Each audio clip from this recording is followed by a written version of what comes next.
What's up, everybody? What's up? Welcome to the Carman's channel. Today we are going live, and this is going to be a session on Real Talk. Got a little show going. We're calling it the Real Talk Show because this is where I just kind of sit down with you and kind of go over just some cool stuff that may affect you, even as a consumer, maybe in business for yourself or whatever. But this is just kind of like a real life perspective on how to get whatever subject we're talking about accomplished. My goal, of course, would be to try to help you. And when going into open forum, if you've got any questions, feel free to hit me up. Also, anything I'm talking about will be placed in our Amazon store, which is super cool, and be in our descriptions. I know I haven't updated the last couple of days because I'm crazy busy going backwards, getting all the old videos done, which is nuts. But anyway, subject for another one. All right, so today I'm going to talk to you about how to get the most money for your car when you sell it. Seems easy enough, right? Just put a for sale sticker in it, and you should just be able to sell it for whatever you want. Doesn't work that easy. So there is a science behind it. Actually, it's actually very methodical, and it's very easy to follow a plan to get you pretty good money for it. Maybe not the most money it'll ever bring, but really good. You can get yourself in a real high hitting percentage if you just follow a few simple steps. So let's first talk about you, the person that's selling it. This is the most important factor into how much you're going to get for the car. What do I mean by that? Well, whoever's representing this vehicle, whether you're a car salesman or whether it's your personal car or you're selling it for a friend, whoever is buying that car is going to rely a high percentage on how they perceive you. Are you honest? Do you know what you're talking about? What do you know about the car? So you, as the individual that's representing it, is going to be the biggest, strongest factor. What I'm saying is, if I told one of my kids right now to go sell a car, and they went up and looked at someone, they're like, you want to drive it?" And the guy, you know what I mean? They just have nothing. They're just brain dead. You have nothing to offer anyone when you talk to them. So you want to have something going on between your ears before you represent a car. How do you make that happen? You got to have that confidence too when you're representing a car. One of those things is you're going to have to know it. You got to drive it. You've got to know a little bit of history about it. A little bit of safety stuff always helps. This is because people are going to ask this stuff. So I would suggest that if you haven't driven it, definitely drive it. Spend 10 minutes on the internet, see what the safety stuff is on it. Hey, where's the crash zones out on this car? How's it rated on insurance? Things like that are so important. Know the gas mileage to the car. You know what I mean? Some of the basic maintenance stuff. Does it have a timing belt, timing chain? Um, these are all these little things that you want to know, and you want to go ahead and, of course, check the oil, check the. There's things that you want to know that you don't want to be surprised when the customer shows up. So the first thing I would say is get familiar with the vehicle you're selling, so you have just a little bit of confidence when you're trying to represent it. You got to have knowledge. Knowledge is power. We all know that. And the worst thing you could ever do to someone is just be like, I don't really know a whole lot about it. Well, the first thing I'm calling you full of shit right off the bat. You know something about this car, you wouldn't be trying to represent the transaction. So you got to be honest and straight up with people. Do a little bit of homework, take a little time, do a couple of cross T's and some dotted I's. Find out, like I said, get some basics like what is the gas mileage, even if it's your car and you don't even know. Find out. Find out, like I said, timing chain, timing belt. Find out, go through, have all the fluids checked, look underneath it, just get yourself familiar with it, know a little bit about the car. So that's the first thing I'm going to say is you're the main factor in how much money you get for this car, and depending on your confidence level, depends on what your ability to, as far as return on investment would be. Because if I walk in and you get a car buyer like me, and I'm looking you straight in your face, and I'm asking you about your car, and you can't tell me any answers to it, then I'm going to go ahead and make my assessments on my own, and I'm going to make you pay for what you don't know. I'm going to make you pay for everything you don't know. So a car that probably should be worth $2,000, you'd be lucky if I'd be stepping up at 800 or 700. So that's the wrong way to get your money. However, you could take a guy like me, and if you've got an answer for what I'm asking questions for, I've got no reason to beat you down. So self-confidence, get familiar with the car. That's the first thing. Second thing that I think that just a personal thing, take care of the objections on the car before the customer ever gets there. So put yourself in, if it's your car, put yourself in a perspective. Hey, if I was looking at this car, do I want kids crap laying in the back seat, like crumpled up dirt? Do I want drinks laying around? Do I want unopened food, half-inch dust on the dashboard? Do I, that general appearance, like, would you be accepting of it? Like, would you be like, oh, okay, this is fine, even though we all know that if we're in the car business, we know that we can give a guy $75 and that car's gonna come back looking new. It doesn't matter. Perception is you had no whatsoever, you had no pride of ownership, so immediately we're going to negotiate you down on your money. So you're going to have to do the best you can do to make it look as good as humanly possible. As far as cosmetically, people love cosmetics. I mean, go ahead and have it washed and cleaned and make it pretty, make it smell pretty, and make yourself feel pretty, make everything pretty. That's what I would do. So yeah, and then as far as mechanical objections, this is another big thing. If you've got a few little things on your car that need to be done, there's a few things you can get away with, but some things you can't. I'll give you an example. If you have a crack going across your windshield, you're not getting away with that. So if you really want good money for this car, you need to fix it. If you have a bald tire on it, go get it changed. If you have a wheel bearing that's it's these are objections that people are going to take your nice car and offer you junk money for. So right off the bat, I would say, go through a little checklist of, hey, these are things that if I was buying the car, if I get into it and start it and drive down the road and I'm having multiple issues before I get back, every one of those things are going to be a cost factor or a factor in the offer that I'm going to be making when I buy a car, just like you would. I mean, we all would. If you look at anything that's got something wrong with it, we can't help ourselves. We're going to want to buy it cheaper. So when you trying to get that money that you think the car is worth, you've got to do a little bit of effort to try to get her up there to that par. So maybe you do spend $50 on a wheel bearing. But man, then you've got someone that's scared to buy a car that's broken or anything wrong with it. All of a sudden, he turns into your customer, and he would be more favorable to stepping up to the plate and paying all the money because he doesn't want to. He's scared to spend. He doesn't want to fix stuff. He wants it ready to go. So I would say cover your objections. That's another huge, big deal. I mean, that just anything that somebody would object to on the car, you want to try to take care of, or bring it in. You want to price it down and you want to cover it right off the bat. Let me explain. Let's pretend that you have faded paint on the hood and it's too expensive for you to fix the hooded paint. So in your ad, you would highlight and show all the good stuff on the car, but you would tell them about the faded paint. So they don't have the visual, but you could tell them about it. So when they get there, in their mind, all the way over there, they're already thinking, man, this hood's going to be painted. I'm okay with that. I'm cool with that. If they get there and you've got a screwed up paint job on your hood, they're going to be like, he's like, I never purchased. Hey, okay, we got a little action going on here. What's up, Auto Buff? Big Cliff is in the house. Hey, he says, hello, Big Cliff. Everybody's talking. What's up, guys? Yeah, so I just lost my train of thought. I got talking to you guys. That's the problem with the live talks. You get sidetracked too easy. I get sidetracked too easy. Where was I at just now? I was right on something good too. Anyway, yeah. So if you are willing to disclose something that's wrong with something, that's cool.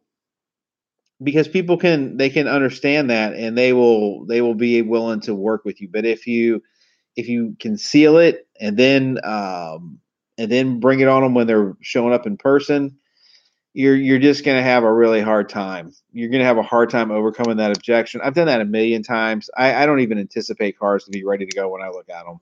But if a car isn't ready to go, people just immediately turn their nose up, and they're just not willing to part with their money. But they want the feels. When they show up, they want it smelling good, they want it looking good, they want when you hit the key to start. They don't want to jump start the battery. They don't want to have gas. You don't need to be, hey, well, all it needs is a little bit of gas. None of that. It needs to have fuel in it. It needs to be ready to go. Key. It don't need to be overheating. AC needs to be working. All the glass, the doors, everything needs to be fine and functional. And you want to present it that way, and you'll get all your money. Period.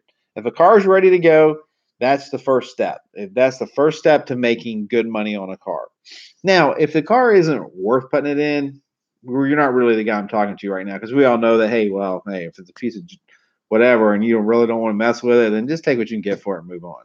I'm just saying, if you're in this business and you're trying to focus yourself on to making $1,000 to $1,500 a copy, then you need to be following the script to a T. Meaning these cars need to be cleaned, ready to go, all the objections covered, and you need to know what you're talking about when you go to represent it. Period. Now, I'll tell you where everybody loses money at, and this cracks me up. I learned this a long time ago. Let's pretend you do all of this. You've got the car looking good. You've done a little research on it. You've been driving it. And then not only are you driving it and own it, but you even went on and Googled your own car to find out what it's got for cool options and stuff. Just to make yourself even sound a little smarter. And you got some records and you've got some this and the gas mileage, and like I said, she's clean, the tires look good, and she's a ready to go ride. And you are very pleasantly happy with what you have available. So let's talk about presenting it for sale. Presentation is a huge, big deal when it comes to cars. So we know that in the media that we are in today, that it's all going to be visual. People are so visual. So when you angle these cars and take pictures, you need to take the sexiest pictures you generally can, which is usually from the front headlight quarters. Looking at the car, if this was the front window, or I mean the front headlight, driver's side headlight, this the end of my finger, then you want to take it. You want to take that shot down there low, and you want to show the lines off on the car, and you want it sexy. You want to show both sides of the car, front, back, and you want to take pictures of the tires, take pictures of the motors. You want to take pictures of anything that's pertinent that overcomes objections. So presentation is everything. Sometimes you might take more than one or two pictures, because if the light's blinding and you can't make a good visual, you take it at dark time, people don't see it. Yes, clean sells cars faster than I've seen people that'll buy a piece of crap that looks good over a turd that just runs perfect. And that's just a fact. It'll never change. It's just how it is. But yeah, so you definitely want to clean cars sell. Big Cliff. I hardly ever was my cars. Wash my cars. I hear you, Big Cliff, but you're probably not. Are you selling them? Might be leaving some money on the table if you're selling them. But anyway, yeah. So that presentation of the pictures is really good, and do a little bit more than the average person does. Show that interior. Show how pretty that interior is. If it's got a pretty veneer dash, go ahead and show that too. If you're in inspection state, show your current inspection. Don't be scared to put your VIN number out there, like on the door, right there. When you open up the driver's door, the VIN number stamp will be right there. Take a picture of that, post it, say, hey guys, check your Carfax.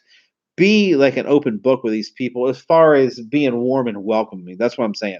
If they see the pictures and they look really pretty, and you've been so far as to give them the VIN number, they already assume you're a serious person that knows about your car and that you're willing to sell it. So you're going to attract that premium buyer too. Now you're going to get some dick beater. Didn't mean to say that, but we're live. You're going to get some people that are going to waste your time, but okay. So all right, let's just go ahead and scrap the last comment. I'm just busting out laughing. That is a car person's terminology. Kids, do not use that around anytime ever. Don't use that word. Don't call people that. That's bad. Basically, that is a way to that's how we call people that waste our time. That's just a name for it. Sorry about that one. But anyway, these people are going to get a real good perception of what you're doing, and they're going to be attracted to your vehicle. They're going to be attracted to your ad. On your ad, you want to write things out. You always want to have the mileage because people are always going to ask you about it. You need to point out the creature comforts and if they work. And also, you want to give them a good description on how it runs. And it needs to be accurate. This thing runs like a top, it's ready to go. There's gas in it. Point that out.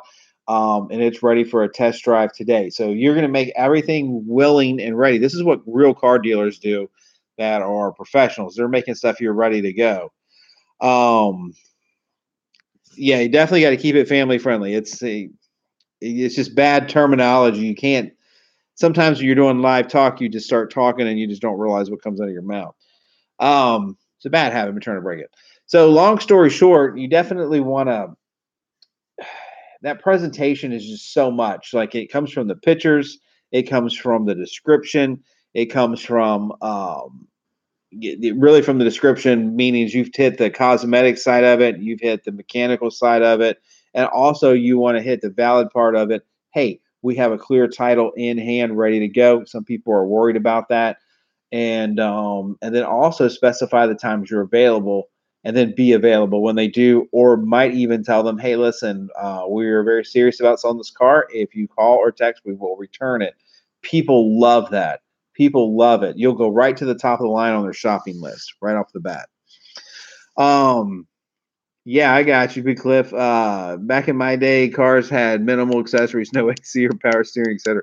Were they horses? What'd you have, bro? Just tell us how it was.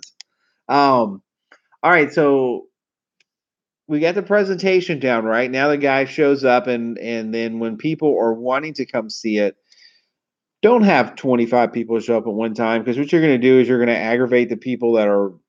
You might have potential serious buyers, but no one wants more than one person there. Like they want their own little space and time. I know you can be a hard shell and be like, hey, you know what? First come, first serve. And that's cool. It is first come, first serve. But I mean, you need to give them everybody their little space. So book people out. So, hey man, I'm gonna tell you what, Big Cliff. Guess what I had? I had a Toyota Corona. Go get you some of that station wagon. And I even put a transmission and a clutch in it. I was 17 years old. It was a 78. Come on. But these guys are funny.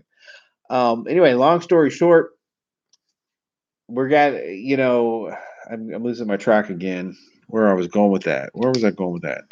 So okay, so presentation on the cosmetic side of it, you're showing that in your visuals. You've got the full description on it. Now we're spacing out time for people to come look at it, which is good, professional. You're answering the calls. People love that. And when they get there, when you're showing your car, one of the things you can do to build value in it is right off the bat, build value in yourself. Address him, his wife, or her, and whoever you're dealing with, whoever the people, the buyers are. Address them respectfully. Keep eye contact and treat them very kindly. Don't curse, swear. You just got to clean it up. Got to clean it up. And then, so now they have like this vibe. You're kind of giving them a vibe. That's the first thing that'll make them feel comfortable. And then, when you're going on that test drive, don't talk about money. Be like, hey guys, let's just drive the car first. Let's make sure you like it. And when you're on the test drive, ask them, hey, does it feel good? The answer is going to be yes.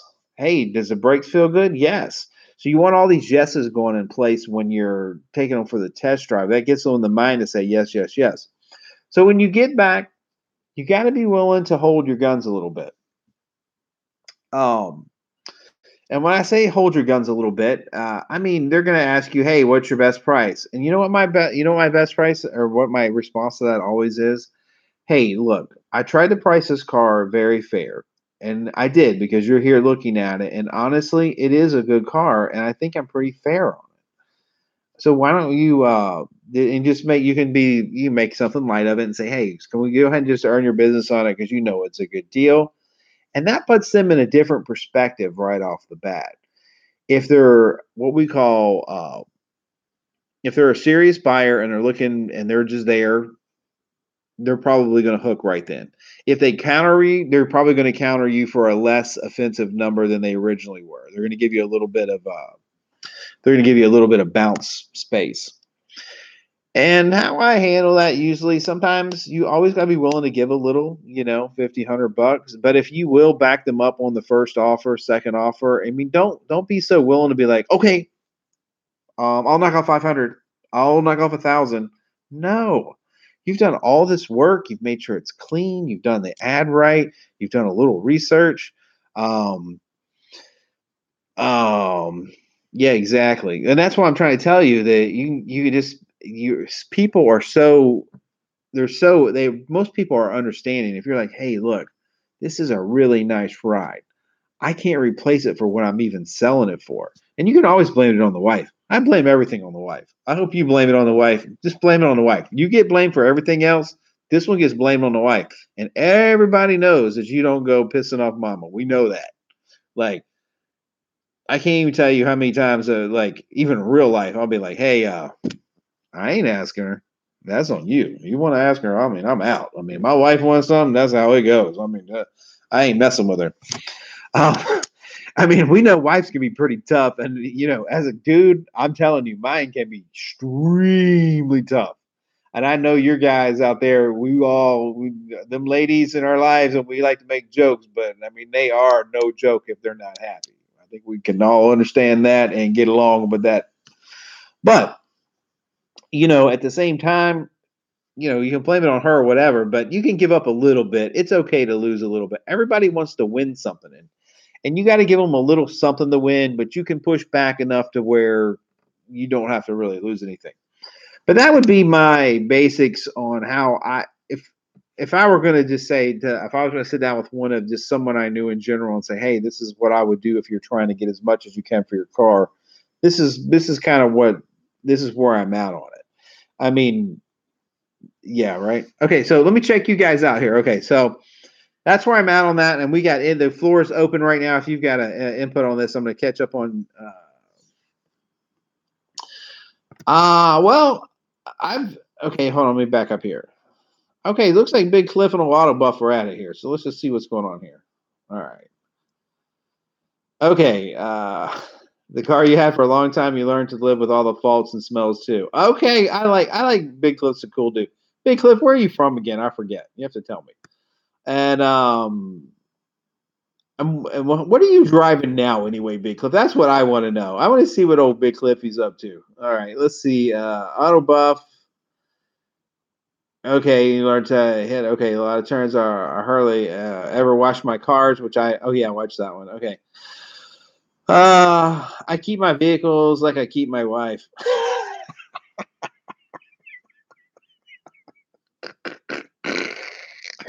Let's just assume that Big Cliff's wife is nowhere near the internet right now. Out above, keep it family friendly, Big Cliff. Oh, he was talking to Big Cliff. I thought y'all was just talking about because I slipped the blank beater in there. Back in the day, cars had no minimal accessories, no AC or power steering. Yes, you're right. He's right. What's the max price that you would ask for a car? Okay, that's a good question. All right, you're talking about for cash sales. So if you were going to be in the cash sale business, honestly, that's where it's at. I mean, if financing requires so much bull crap that it ain't even worth it. So I would be in the cash sale business, meaning cars that are financeable. Or somebody can go down to the bank, give them a own little loan for, or just have cash and thing. Anything under 10 grand is a great cash market.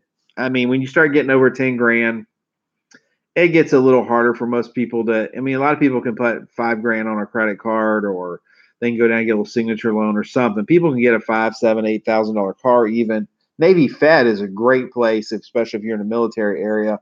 Those E1s, E2s can walk in there and get them up $8,000, $9,000, no problem. So to answer your question, it would be 10 grand.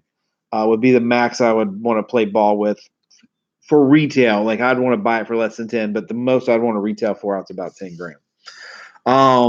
If you got financing available, secondary, primary financing, sky's the limit. You can have whatever you want. What's the max price you can ask for? Okay, Big Cliff Dotsons. Oh, Dotsons, dude. Let me tell you what. My first love in life was a 280Z, 78 280Z. Oh my God, I love that car. She was red and beat the hell, and I just loved it. I loved it. Oh my God. Okay, so Big Cliff, I had a 68 Toyota Corona RT40 3-speed manual in the column. I hear you, dog. Yeah, mine was a 5-speed, but it was the ugliest little bronze colored station wagon my little Corona was.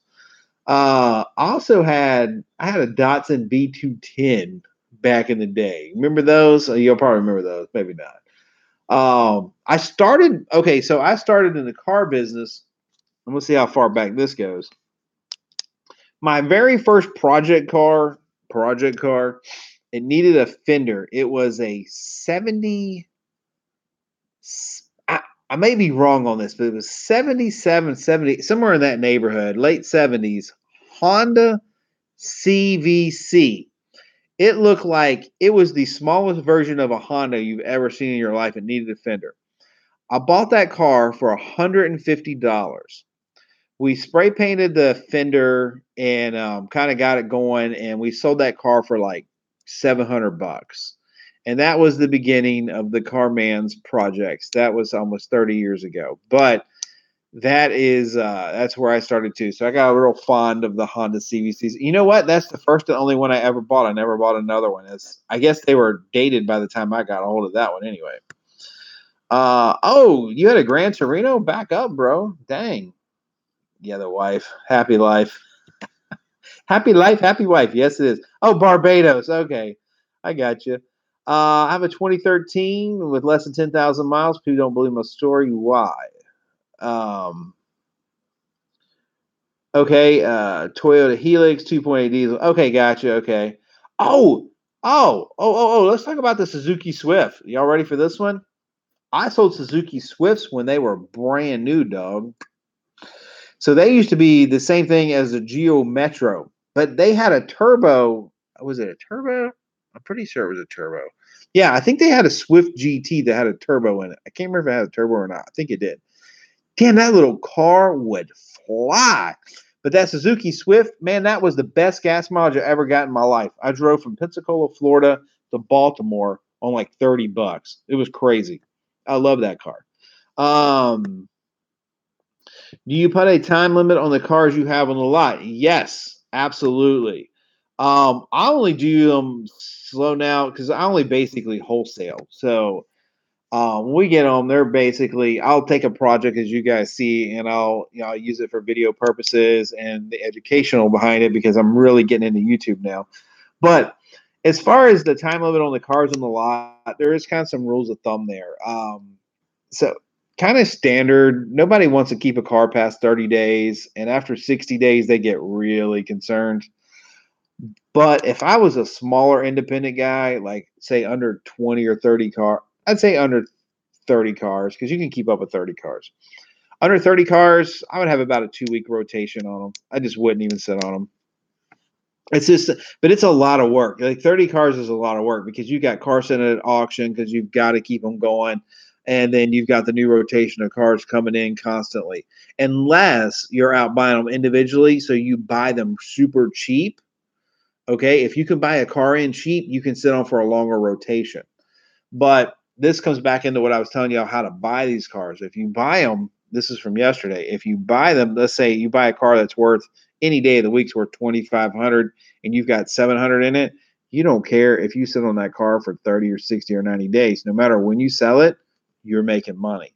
If you go to the auction and you're kind of marginal, but you paid an extra $300, and then when you sell it, you're going to lose $300 more if you sell it through the auction. That's when it gets hairy. That's what I was telling y'all. That's why I don't like doing business with auctions. Buy them from an individual on a small lot. I don't know, about 3,000 or 4,000 for quick sale. So if you want to go quick sale, this is the rule of thumb: $3,000's the cap. If you quick sale is 24 hours. Anything that's around in the if it has the number 2 involved or less, in other words, 29.50 and below, that's an immediate sale. $3,000 or $4,000, you'll kick it in less than a week. So it's not that big of a turn. Should KBB be a good start on a point on a price? Well, it all depends on what level you're dealing with as far as what type of car. So, yeah, so if it's new enough for book value and but it's got high miles. Let's say you're dealing with I'm just throwing something out right now. Let's say you're dealing with a 2007 right now, but it has 200,000 miles. Okay, look at the book, and in that book value, it's going to give you, it's Kelly Blue Book. It'll give you the fair. This is private seller. It's going to give you the fair and then the average or good, whatever. I think it's fair then good. So you look at fair and good with the mileage and everything in it, and let's just say that says 2 grand or somewhere in that neighborhood. Let's say middle number is 1,600. All right, so you immediately know now you're dealing in the $2,000 car market, but it's really pretty. And say you can buy it for 700 or 800, that's okay because if it's a pretty car, when it's back at $3,000, it's more condition. So if the book value is still pretty low, but it's pretty, you can still advance it above the book, so you can make more money on it.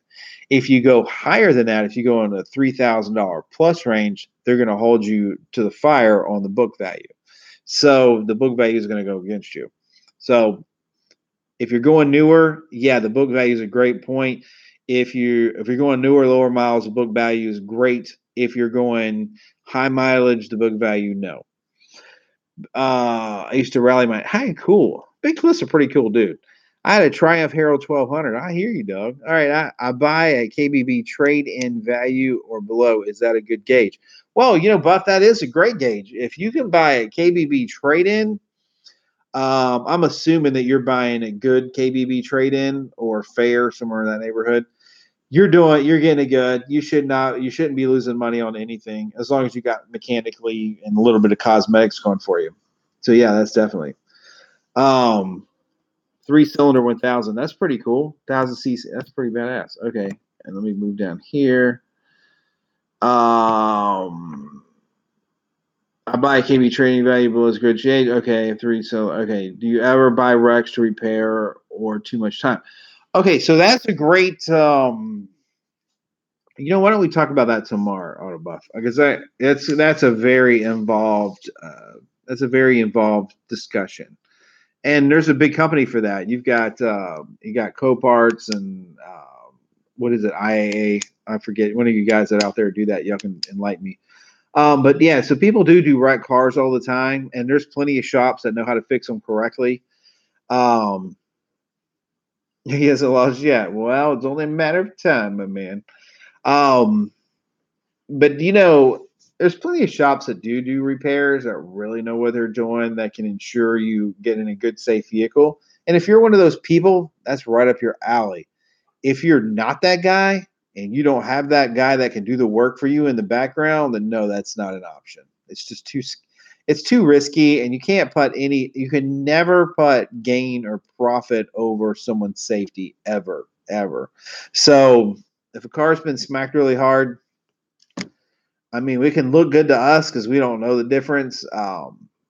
Even me, I mean, I can get into a car and if it's been welded back and I wasn't paying attention, didn't look underneath it, and it's got undercoating on it and everything's hidden, then that car gets into a collision, it might break in half again because we don't know. But if I had a 5-star body shop that knows what they're doing, then they can look at that car, and if they put it back together, she's staying together. You know what I mean? And so in that aspect, yeah, it can be a profit center. Now, as far as light body damage, switching out fenders, maybe a door here or there, where you're not really dealing with structure problems. Heck yeah, man.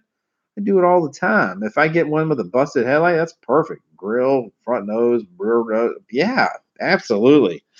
But when you start dealing with frame, like this front core supports being dented, or like a sideways hit that's caused the wheels to bend out, which they're all attached. Those get a little hairy. I mean, they're just. I mean, it's just too much involved. I mean, you got to get them on a frame machine, get a 4-wheel alignment. Then, if something's wrong, then you have to junk the car because you ain't gonna pay to rebuild no uh, $500, $800 junk car. So let's gonna forget that. And like you said, liabilities, and that's why, of course, y'all agree with me. But yeah, There is some damage. Yeah, there's some damage. There's some profit in damage. Let's just put it that way. I wouldn't say wreck cars, but there's definitely money in wreck cars if you're the right shop that can do it. But for the average person, I would say no. I wouldn't. I would get into some light damage stuff. Water damage is perfect if it's fresh water and you can see the water line, and you're out some um, airbag modules or whatever. And the car is usually like on Coparts, they're running and driving, so you don't know. I mean, yeah, it's going to have a branded title, but hell, I mean, they've got brand new 2018s on Coparts right now with like 1 mile and 3 miles and still have the plastic wrap on them that were part of this hurricane thing down there that they're shipping out. That's freshwater damage on them, and on some of them. And like I was looking at buying a 2018 Camry last weekend. I put a bid on it. I didn't get it yet, but I'm looking at buying that car. It's a 2018 Camry. I'm trying to buy that sucker for $8,200 right now. Burning and driving. It's got 3 miles on it. I mean, leathered out, ready to go with a roof. I'm down. If you need a breaker's yard, if you want, yeah, that's exactly right. He's exactly right. If you were, it's kind of like those things. If you're in one of those businesses that handles that, then to you, it's either car parts or you can fix the car. One or the other. So either way, you're going to win. If you're not that guy in that business, then the liability comes to you've got to go to that guy that's in that business. And guess what? He ain't doing the work for free because he ain't making crap unless he charges you. And all of a sudden, he was better off just to buy a car that was already together. And, time's money in this project stuff. So that's how I'm looking at it. All right, guys. Well, I kind of talked your ear off today. So I hope if you got any questions in the future, because I know this video is going in rotation, y'all feel free to leave a thing. I've got zillions of videos buying, selling cars and all that craziness. But I wanted to give you a little inside. I have so little space that wife complains. Hey, Cliff, we're going to have to do a collaboration with you. What do you think, Autopuff? We're going to have to get him on. But hey, Big Cliff, when we get you on the Snapchat, when we get you on the video screen, we're going to get the wife in there too. So we're going to verify all your stories. We're going to have her present. Can we pull that one off? He'd be like, his whole attitude would change. He'd be like, yes, ma'am. No, ma'am. All right. So anyway, nothing but peace and love to you guys from Richmond, Virginia. And if there's anything I can do for you, I am here all the time. And 5 o'clock during the day is when we broadcast Real Talk. And I'm here every day. I'm going to pick a new subject tomorrow. I'm not sure what I'm going to pop up yet. But if you guys come up with a subject that you got some questions about, leave it down there. And if there's a way for me to exaggerate a video into it, Big Cliff said, only if you let me bring the dog. I hear you, brother. I hear you. I hear you. So anyway, long story short, if you come up with anything, maybe we'll do marriage counseling tomorrow. What do y'all think about that one? You think the car man? Here's what we got. I can offer some advice on marriage counseling. Big Cliff can offer some marriage. I don't think Autobuff's married. Autobuff, are you married? I don't think he is. I think he's younger. He's still got all that hope and all that happiness left in life, right? He's still in the in love phase. Oh, he is married. Okay, I thought for some reason you were like I may be wrong, but I thought you were like college age, somewhere around there. Oh, he's 30 years. Okay, got you. So Autobuff is married. Okay, so all right, he can join the club. Okay, so we're gonna let Autobuff in the club now, so he can help us with marriage counseling. And Big Cliff, you're a marriage counselor, and I'm a certified marriage counselor because we're on the internet. That makes us perfect. Oh, you're 50. Okay, for some reason I must have got you confused with someone else. I thought you were like a college age for some reason. I don't know why. So somebody else had a similar handle from way back when, and I can't remember. I don't know. I got confused. All right, everybody here. So us three, we're definitely old enough to decide give marriage counseling to March. So y'all want to do that episode on marriage counseling? We'll tell. He said, "I wish." All right, 30 years married. I hear you. So my little sweetheart, she now let's see, since 1989. I can't even count that long. How far back is that? That's when her and I were in high school. Let's see, it was 89. 99, 2000. No, wait a minute. 89, 99, 2009. Oh my God, it's getting ready to be 30 years. Yep. And guess what? No matter what she says, I still do what I want to do most of the time.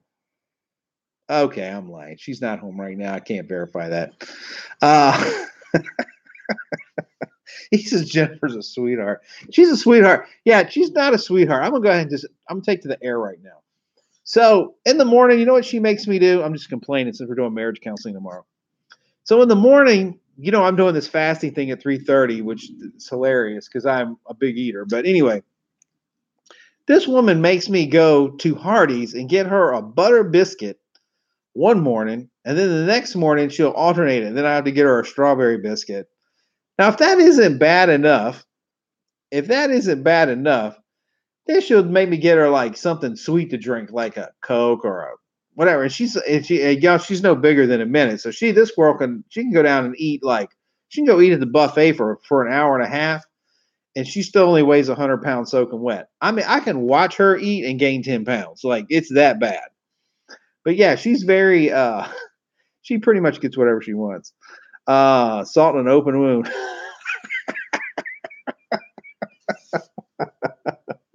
Yeah, definitely. But yeah, so don't tell Jen I said that. Not that I'm scared of her, but she does that. When we were kids, she tried to run me over with a car.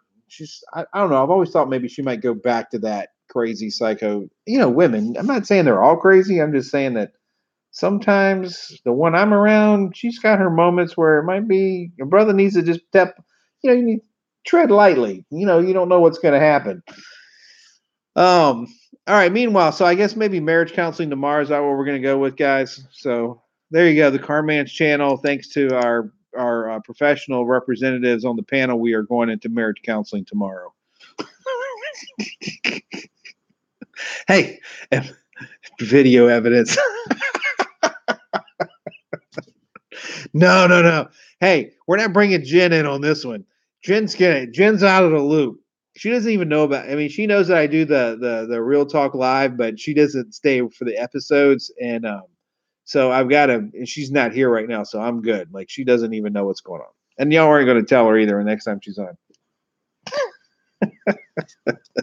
All right, man. So I guess tomorrow it is. All right, man. I'm gonna let you guys go, and we will see you tomorrow at 5:00, and we will get into something hopefully different than marriage counseling, but it could happen. Meanwhile, peace out, and we will see you tomorrow at 5.